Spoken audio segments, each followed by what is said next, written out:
Dr. Shabir, welcome to Let the Quran Speak. It's my pleasure to be on. Now let's talk about the life of Aunty Khadija. She was beloved by so many, and when I mentioned her death to you, I remember that you were very saddened by it. So tell me what you know of Aunty Khadija, and what your impressions of her were, and what you think her impact was on the Canadian Muslim community. Well, when I started public speaking in my career, that was in the mid-1990s. So towards the late 1990s, it so happens that Shia and I often were in the same panel together. Mm-hmm. And I can remember that we were in Winnipeg together. The Muslim Students Association had invited us to speak there at university. And there was a week of activities. So some days I spoke, some days she spoke. We had invited her to Toronto to give a lecture on, as part of our programs run by the Islamic Information and Dawah Center International. I don't remember distinctly if we had her appear on our TV show, Let the Quran Speak, but we may have. In those days, she was very active, giving speeches representing the Muslim community. And at that time, there were not many women speakers giving public speeches about the religion of Islam. Mm-hmm. So she was well known, very well valued as being very uniquely a woman's voice for Islam in those difficult years when we were trying to explain Islam to the wider public, and of course when the public wanted to know where's the woman's voice mm-hmm. in Islam. So she spoke a lot about women's rights, and I remember in Winnipeg the title of the topic she chose when she was assigned women's rights, she says, "No, I'm going to speak about men's wrongs."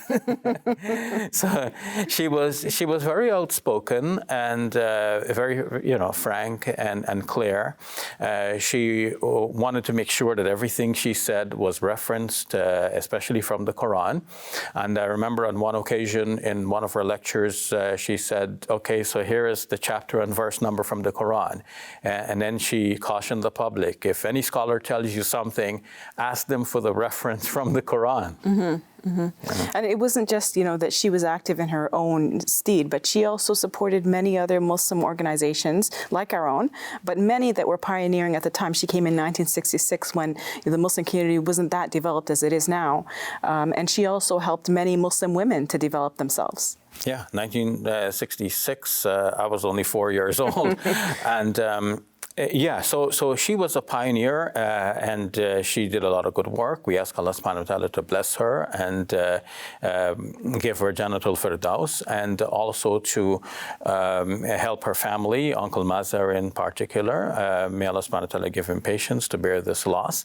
And many in the Muslim community are mourning her passing because she has done so much for mm-hmm. the faith and the community. Dr. Shabir, what's your advice for people who are looking on and feeling kind of heartbroken that all these Canadian Muslim leaders like Khadija, Aunty Khadija, and others are passing away?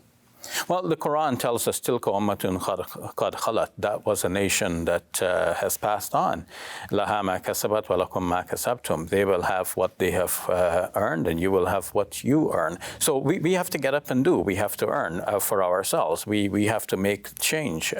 And our great elders, like Sister Khadija Haffajee, made sure to empower the youth to move forward. She started up a group entitled something like expressions of Muslim women's mm-hmm. voices, something like this.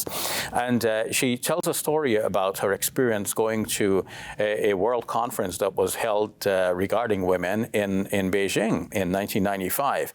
A prominent international speaker was to appear and speak, but that speaker did not. And when she was asked why she didn't, she said that if I appeared, people will focus on me and they will ignore the younger voices which ought to be heard. So Sister Khadija came back with that impression from that lady's refusal to speak, and she wanted to make sure that in her own work she will be empowering younger people to come forward and have a voice. Mm-hmm. So now it's time for the younger people to pick up that torch. Absolutely. Thank you, Dr. Shabir. You're welcome.